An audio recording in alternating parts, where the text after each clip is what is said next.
Hi everybody, I'm Lex. And this is William. And we're going to go over just one item, one company today. Just kind of a little bit of history to kind of piggyback on a previous video that we did about California pottery. Something that I like and I think Lex likes as well is that the California created pottery.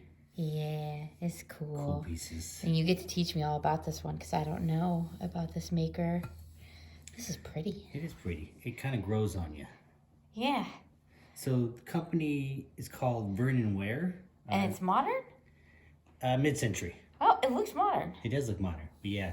So started around 1930, 1933, and all the way through the 1950s.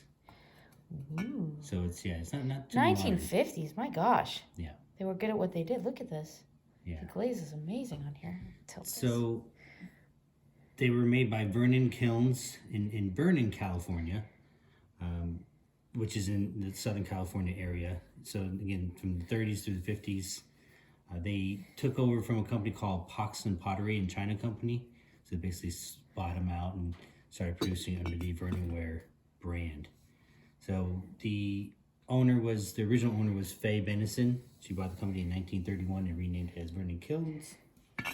And when Vernon Kilns went out of business in 58, they sold their patterns and molds to a company called Metlock's Pottery, which was a large pottery company back in that time as well.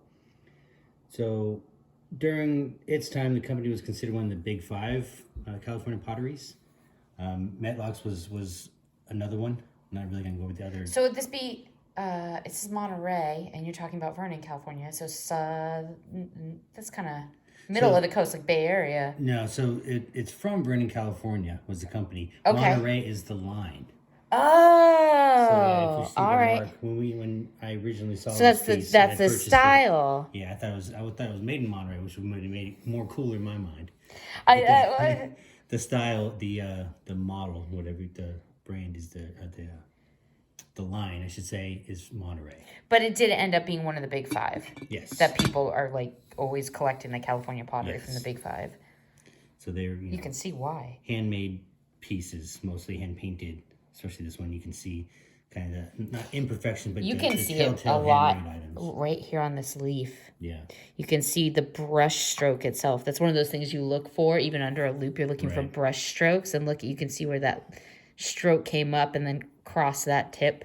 And that detail line looks very precise, and that's because they basically take and put on a design wheel. So you spin the pottery and you hold the brush straight, so it creates a very solid, perfect line. Yeah. Still hand painted though. Very cool. Yeah. Yeah, it's pretty. It is a nice piece, right? Yeah, so, the blue in there with the red is. Yeah, it's like a deep blue, which is kind of unique for a red leaf. Yeah, it is. It's really pretty. Slightly patriotic without being overtly patriotic. Is that what they were going for? I don't get that from this. I get almost a more royalty kind of, like the burned crimsons and cobalt blues that are used a lot in early English. Yeah. But this looks so modern. That's why I said the form of this, for being from 1950, you wouldn't think that to look at this piece. This could have come out of a ceramic studio yesterday. Yeah, it is. The lines on it, the stylistic choices are very modern. So this was likely produced in the early 50s, maybe even late 40s. Oh, wow. So the Monterey collection was a popular line from Vernon Ware that featured, obviously white pottery with red leaves with the deep blue stems. And it had all kinds of, your standard dinnerware items like the plates, bowls, teacups, saucers, creamers, teapots, stuff like that. This would be beautiful with a series of teacups. Yeah. You could see some, you can find them online because it was a pretty popular piece. You can find this more than just this one in this line. You can, like the plates are popular. There's some creamers out there as well. Did you see overall if the condition on them was pretty good? If people are maintaining them well? This is actually fairly fragile. Yeah. This is a decorative piece. It is, and it's in great shape. I don't see any chips or cracks. No, not on this one. Yeah. So yeah, it's a nice piece. There, some of them were. You can find them online for a lot of chips and dings and scratches. Yeah, that's what happens. I mean, 60, 70 years later. But this one's been clearly on someone's shelf as a design choice for a very long time. It's kind of should be, right? Yeah, it's beautiful. That's exactly what it should be. Just a little bit more about the company. So they did kind of standard corporate things. In 1940, they signed a contract with Disney to produce figurines for movies like Fantasia and Dumbo. So you might even have out there a Dumbo pottery. Really? Yeah. That's interesting. Yeah, it's kind of cool. They produced a series of celebrity figurines, like pop culture celebs of that era. Marilyn Monroe, presidents. Even before that. Oh, okay. So, yeah, I can't remember the names because they're so old they didn't register to my... Oh, okay, so probably not Marilyn Monroe. No, so 30s, 40s. 30s and 40s. Whoever that be, like they, you can find a list of them. Rat Pack members. Basically, yeah. So pottery versions of bobbleheads. I mean, that makes sense though, because that's what they had to work with before plastics. They also did some, special order stuff for some custom transfer print items, like decal plates that were made for department stores or promo advertising. So again, they might have those out there. They went out of business, unfortunately, in 1958, but some of their line carried on from Metlock's Pottery, and I think they went out of business in the 80s, if I'm not mistaken. So kind of all done with this 30, line 40 and years style. ago. So completely retired, completely gone.